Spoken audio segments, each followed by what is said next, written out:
আলাইকুম রাহমাতুল্লাহ। সম্মানিত দর্শক ও শ্রোতা, আজকে এমন একটি দোয়ার কথা বলবো, যে দোয়াটা পড়লে ৭০ টা বিপদ আল্লাহ সুবহানাহু ওয়া তাআলা দূর করে দেন। আল্লাহু আকবার, আল্লাহু আকবার, সুবহানাল্লাহ। কত পাওয়ারফুল একটি দোয়া। এই দোয়াটি যদি আপনি পড়েন ৭০ টা বিপদ আপনার দূর হয়ে যাবে। এবং সবচেয়ে ছোট যে বিপদ, এটা হলো আপনার অভাব অনটনগুলো আল্লাহ সুবহানাহু ওয়া তাআলা দূর করে দিবেন, দারিদ্রতাকে দূর করে দিবেন। সুবহানাল্লাহ, সুবহানাল্লাহ। এবং এটা কিন্তু তিরমিজি শরীফের ২য় খণ্ডের ২০ নম্বর হাদিস শরীফে কিন্তু এই বিষয়টা এসেছে। এই দোয়াটার বিষয়ে আসুন আমরা একটু জেনে নেই প্রথমেই, যে আপনি যদি লা হাওলা ওয়ালা কুওয়াতা ইল্লা বিল্লাহ এইটুকু পাঠ করতে পারেন, আল্লাহ সুবহানাহু ওয়া তাআলা আপনার কি করবেন? কি হবে? আপনার গুনাহ মাফ হয়ে যাবে। সুবহানাল্লাহ।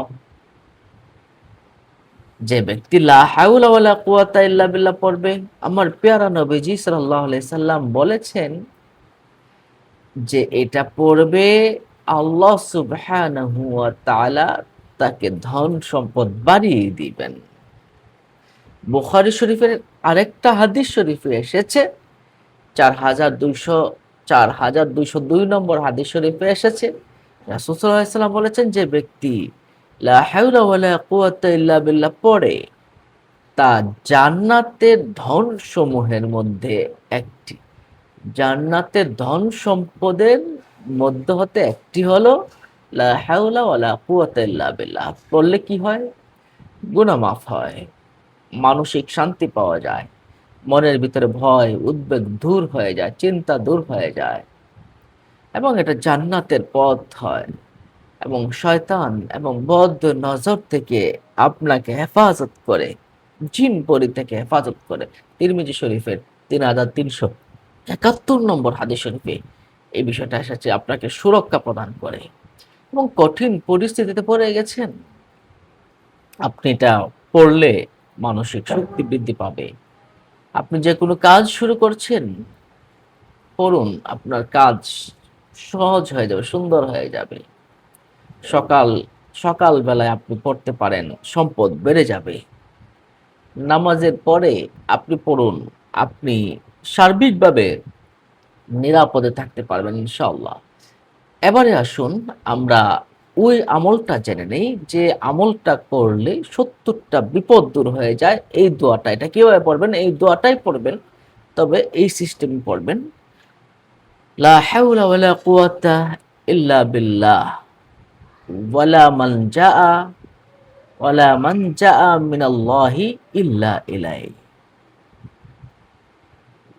লা হাওলা ওয়ালা কুওয়াতা ইল্লা বিল্লাহি ওয়ালা মানজাআ ইল্লা ইলাইহি। অথবা আপনি এভাবে পড়বেন, যে লা হাওলা ওয়ালা কুওয়াতা ইল্লা বিল্লাহি ওয়ালা মানজাআ মিনাল্লাহি ইল্লা ইলাইহি। আমি আবারও বলছি, লা হাওলা ওয়ালা কুওয়াতা ইল্লা বিল্লাহি ওয়ালা মানজাআ মিনাল্লাহি ইল্লা ইলাইহি। লা হাওলা ওয়ালা কুওয়াতা ইল্লা বিল্লাহি ওয়ালা মানজাআ মিনাল্লাহি ইল্লা ইলাইহি। এই দোয়াটা আপনি পড়বেন। এই দোয়াটা পড়লে আপনার ৭০ টা বিপদ দূর হয়ে যাবে। সবচেয়ে ছোট বিপদ হলো আপনার দারিদ্রতা দূর হয়ে যাবে। সুবহানাল্লাহ। যদি পারেন সকালবেলা ১০০ বার পড়বেন। যদি তাও না পারেন ৭০ বার পড়বেন। তাও না পারলে কিছু সংখ্যক বার পড়বেন। ইনশাআল্লাহ আল্লাহ আপনাকে হেফাজত করবেনই। এবং অন্য একটা হাদিস শরীফ এসেছে, এটা ৯৯ টা রোগের ঔষধ। সুবহানাল্লাহ, সুবহানাল্লাহ। তো আজ এ পর্যন্ত, অন্য কোনো সময়কে জানাতে শেয়ার করে দেব। ভালো থাকুন। আসসালামু আলাইকুম ওয়া রাহমাতুল্লাহি ওয়া বারাকাতুহু।